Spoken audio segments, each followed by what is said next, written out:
Hi, everybody. Welcome back to Reading the Bible Together. We're glad to be together again and just to get to read Matthew chapter 7.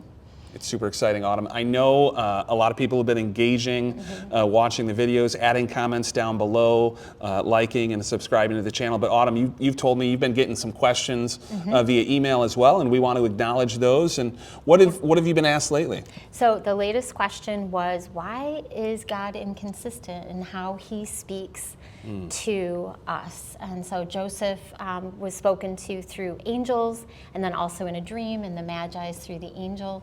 And really, God's not inconsistent. He just speaks to us in a variety of different ways, through each other, through his word, and through miraculous inspiration, like through angels and dreams. Yeah. There you go.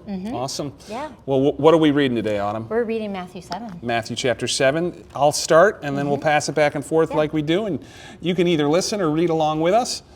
Matthew chapter 7. Jesus says in the Sermon on the Mount, "Judge not, that you be not judged. For with the judgment you pronounce, you will be judged, and with the measure you use, it will be measured to you.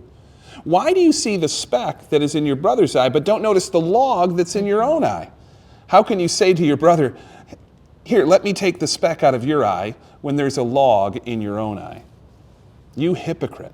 First take the log out of your own eye, and then you will be able to see clearly to take the speck out of your brother's eye. And do not give dogs what is holy, and do not throw your pearls before pigs, lest they trample them underfoot and turn and attack you. Ask," Jesus says, "and it will be given to you. Seek, and you will find. Knock, and it will be opened to you. For everyone who asks receives, and the one who seeks finds, and the one who knocks, it will be opened. Or which one of you, if his son asks him for bread, will give him a stone? Or if he asks for a fish, will give him a serpent?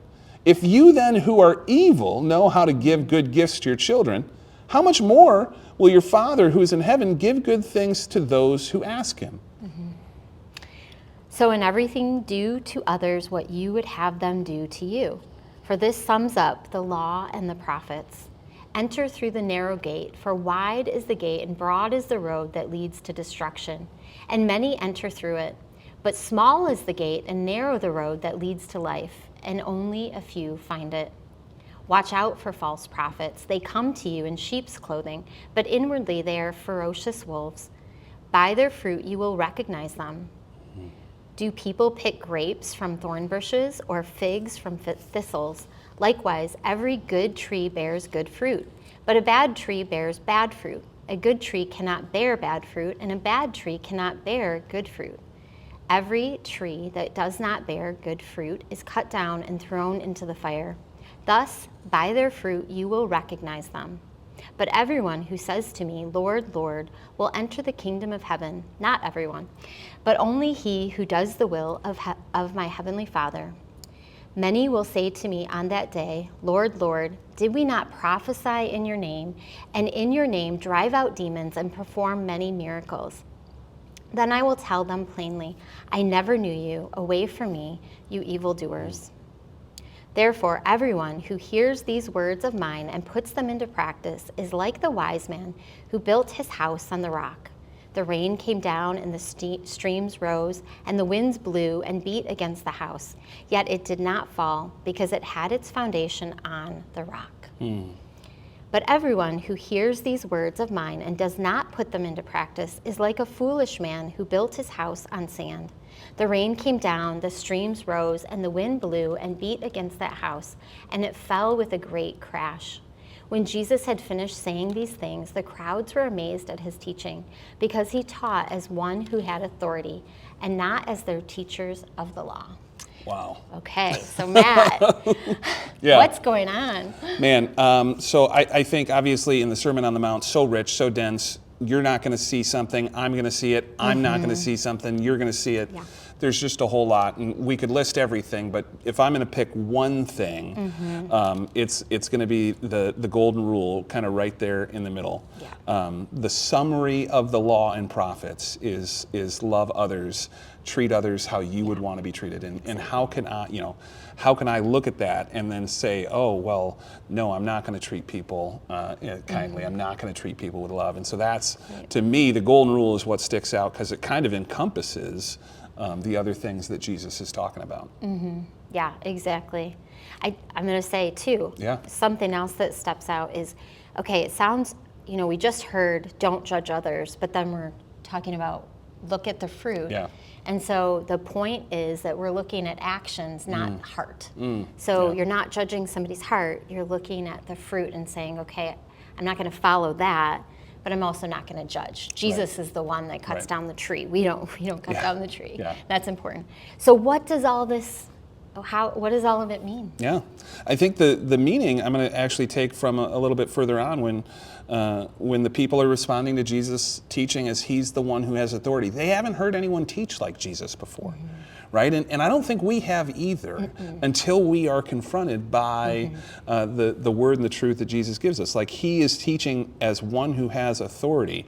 And so when we hear his words, we're blessed if we actually do them, because then it's like our house is built on the rock, and we don't have to worry when all of life's problems and issues come crashing down on us, because we know we have the one who's been given all authority. And I think we can take from that some solace, some kind of a reassurance when our lives are struggling. What about you? Absolutely. For sure. And I don't have to rely on myself. I'm just looking back to Jesus to be the model.